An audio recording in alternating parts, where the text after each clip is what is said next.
Hi, David is here from Karma.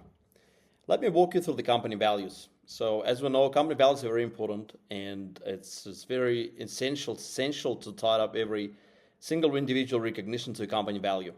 So let us set up the value the right way.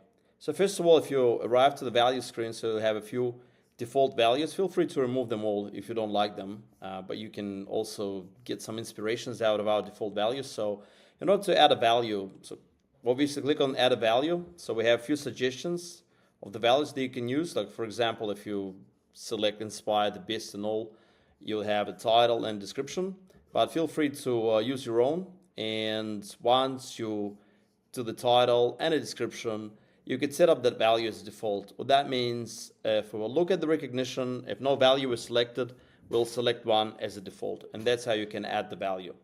And again, deleting a value is simple. So you just use those three dots and you could set up any value as a default one. Just bear in mind that only a single value can be default value at a time. So you could change that at any time. And then those values would be tied to your leaderboard, so to the feed. So if you look at the feed, every single point or karma point that was given out is tied to company value. So if you're an admin, you can change that value if you think that was given by a mistake. If you think that a different value should be in place, so you just select that. But that's how you set up your company values.